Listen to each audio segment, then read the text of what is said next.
di sini saya akan menjelaskan 15 judul dari modul. Judul yang pertama yaitu pengantar studi Al-Quran. Pengantar studi Al-Quran merupakan serangkaian 3 kata yang dalam bahasa Arab dikenal dengan kata al-madhalu ila ilmi Al-Quran. Kata studi berasal dari bahasa Inggris yang berarti mengkaji atau mempelajari. Yang kedua yaitu nama-nama lain Al-Quran. Di antara nama lain Al-Quran yang paling dikenali di kalangan umat Islam yaitu Al-Kitab, yang berarti tertulis atau ditulis. Ada juga di antara lain nama Al-Quran yang pertama yaitu Al-Furqan, yang berarti memisahkan atau membedakan, Az-Zikr yang berarti peringatan, Al-Tanzil yang berarti diturunkan, dan Al yang berarti jiwa. Yang selanjutnya itu ada garis-garis besar dalam kandungan Al-Quran. Yang pertama yaitu keimanan atau tauhid, yang kedua peraturan tentang ibadah, yang ketiga aturan-aturan atau perintah, yang keempat yaitu wa'ad dan wa'id atau disebut juga dengan targhib dan tarhib. Yang kelima yaitu tentang cerita atau perjuangan para nabi dan rasulnya di masa lalu. Selanjutnya judul yang kedua yaitu sejarah turunnya Al-Quran. Al-Quran sebagai wahyu Allah Subhanahu wa Ta'ala yang diturunkan kepada Nabi Muhammad SAW dengan perantara malaikat Jibril. Al-Quran diturunkan dari Lauhul Mahfuz ke Baitul Izzah, lalu Baitul Izzah ke bumi. Kemudian Al-Quran diturunkan secara sekaligus dan diturunkan secara berangsur-angsur. Hikmah sejarah turunnya Al-Quran yang pertama itu memantapkan hati Nabi, yang kedua menentang atau melemahkan para penentang Al-Quran, yang ketiga yaitu memudah untuk dipahami dan dipelajari. Judul yang ketiga yaitu Asbabun Nuzul. Asbab berarti sebab dan nuzul yang berarti turun. Jadi asbabun nuzul adalah peristiwa yang menjadi sebab turunnya Al-Quran, ayat Al-Quran. Yang selanjutnya itu macam-macam asbabun nuzul. Yang pertama, ayat Al-Quran diturunkan karena peristiwa tertentu, dan yang kedua ayat Al-Quran diturunkan karena pertanyaan-pertanyaan yang diajukan kepada Rasulullah SAW. Itu yang keempat yaitu Al-Quran sebagai sumber petunjuk dalam kehidupan umat Islam. Salah satu dimensi penting dari petunjuk Al-Quran yaitu sebagai pedoman moral, pedoman sosial, dan relevansi sepanjang zaman. Selain pedoman moral dan sosial, selain moral dan akhlak, Al-Quran juga sebagai sumber hukum dan mendorong ilmu pengetahuan. Yang kelima yaitu pengertian tafsir dan takwil serta perbedaannya. Secara bahasa, tafsir berasal dari kata fasara yang berarti menjelaskan, menyingkap, dan menerangkan sesuatu yang samar. Sedangkan menurut istilah, tafsir itu sebagai ilmu untuk memahami kitab Allah yang diturunkan kepada Nabi Muhammad SAW. Kata takwil berasal dari awala yang berarti mengembalikan suatu kepada asalnya atau maksudnya. Judul yang keenam yaitu keutamaan Al-Quran dalam memberi ketenangan hati dan jiwa.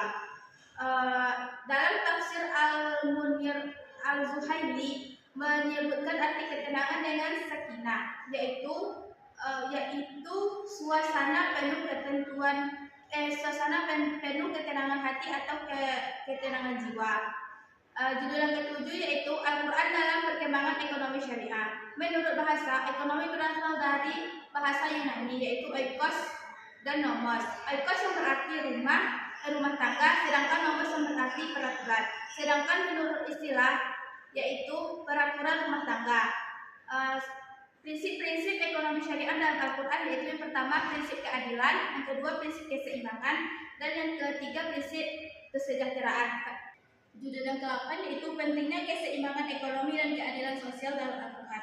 Al-Quran menekankan pentingnya keseimbangan ekonomi dan keadilan sosial untuk mencapai kesejahteraan dan kemakmuran dengan prinsip-prinsip sosial untuk menghindari kesenjangan, keserakahan, dan eksploitasi. Judul yang ke-9 yaitu Al-Quran sebagai keseimbangan dunia akhirat. Al-Quran menekankan pentingnya menjaga keseimbangan antara kehidupan duniawi dan kehidupan ukhrawi. Umat muslim harus bisa menyelaraskan dan menyeimbangkan dua aspek tersebut dalam kehidupannya agar dalam segala aktivitas yang dilakukannya dapat memenuhi kewajiban jasmani dan rohaninya secara harmonis. Judul yang terakhir yaitu etika penggunaan media sosial dalam perspektif Al-Quran. Al-Quran mengajarkan adab dalam berkomunikasi. Prinsip utama etika dalam bermedia sosial yaitu tabayun, menjaga lisan dan tulisan, larangan ghibah dan tajasus, menyampaikan kebaikan dan nasihat, menjaga ukhuwah dan persaudaraan. Selanjutnya itu maqasid syariah sebagai landasan ekonomi Islam dalam meningkatkan kesejahteraan. Krisis ekonomi global berulang kali memperlihatkan kelemahan sistem konvensional kapitalisme meskipun berhasil mendorong pertumbuhan ekonomi dalam melahirkan kesenjangan sosial, eksploitasi dan kerusakan lingkungan. Sejarah perkembangan konsep maqasid syariah. Pada era modern, pemikir seperti Yusuf Al-Qaradawi, Jasir Audah, dan Muhammad Hasim Kamali memperluas cakupan maqasid hingga mencakup isu keadilan sosial, hak asasi manusia, pembangunan, dan lingkungan hidup. Selanjutnya itu kesejahteraan dalam perspektif ekonomi Islam. Dalam Islam, kesejahteraan tidak hanya diukur dari pendapatan atau konsumsi sebagai indikator. Konsep kesejahteraan lebih luas, mencakup aspek spiritual, sosial, moral, dan lingkungan. Maqasid syariah sebagai pilar ekonomi. Yang pertama, hifz al-din itu menjaga agama, berarti memastikan aktivitas ekonomi sesuai syariah. Yang kedua, hifz al-nafs, yaitu yang menjaga jiwa. Islam menekankan pentingnya pemenuhan kebutuhan dasar masyarakat. Yang ketiga, hifz al-adl, al-aql, yang berarti menjaga akal, merupakan modal utama pembangunan. Islam mendorong pendidikan, riset, dan pengembangan teknologi. Selanjutnya hifz al-nasl, yaitu menjaga keturunan. Selanjutnya hifz al-mal, yaitu menjaga harta. Implementasi maqasid dalam ekonomi kontemporer. Yang pertama yaitu zakat sebagai instrumen restitusi, yang kedua wakaf produktif, yang ketiga keuangan syariah, dan yang keempat yaitu ekonomi berkelanjutan. Selanjutnya perspektif Al-Quran dalam pemerataan ekonomi. Menurut bahasa, ekonomi dapat diartikan sebagai sesuatu yang berkaitan dengan peraturan, pemasukan, dan pengeluaran keuangan. Secara istilah ditemukan penjelasan bahwa ekonomi Islam yang dikenal dengan al-iqtisad al-islami mengandung pengertian sebagai satu ilmu yang mengatur optimalisasi sumber daya untuk mendukung produksi, distribusi, dan konsumsi guna mencapai keridhaan Allah Subhanahu wa taala. Istilah-istilah ekonomi dalam Al-Qur'an yang pertama yaitu iqsid yang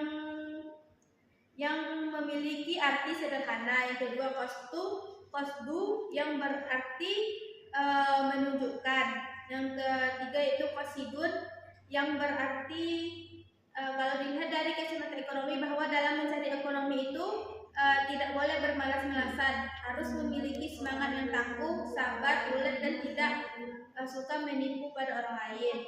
Yang terakhir yaitu muqtasidun dan muqtasidatun, yang berarti muqtasid yang berarti menempuh jalan yang lurus, dan muqtasidatun berarti sebuah golongan yang adil dan istiqomah. Selanjutnya itu peran Al-Quran dalam menjawab sistem konvensional. Perkembangan ekonomi dunia modern banyak dipengaruhi oleh sistem ekonomi konvensional, terutama kapitalisme dan sosialisme. Kapitalisme mengedepankan kebebasan individu, akumulasi modal, serta mekanisme pasar yang dianggap mampu menyeimbangkan permintaan dan penawaran. Kritik Al-Quran terhadap ekonomi konvensional. Al-Quran menolak aspek-aspek fundamental dan sistem ekonomi konvensional yang berpotensi merusak tatanan sosial. Yang pertama, larangan riba. Yang kedua, keadilan transaksi. Dan yang ketiga, distribusi kekayaan. Yang keempat, etika dan moral. Selanjutnya itu kewirausahaan dan ekonomi kreatif dalam Al-Quran.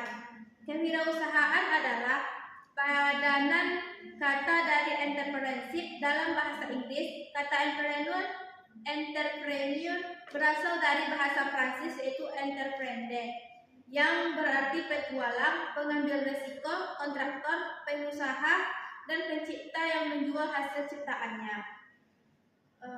Nilai-nilai etika bisnis dalam Al-Quran utamakan. Yang pertama, kejujuran dan transparansi. Yang kedua, larangan riba dan penipuan. Yang ketiga, keadilan dan keseimbangan. Dan yang keempat itu mengutamakan kemaslahatan. Baiklah, cukup sekian yang dapat saya sampaikan. Lebih kurang saya mohon maaf. Wassalamualaikum warahmatullahi wabarakatuh. Waalaikumsalam warahmatullahi wabarakatuh.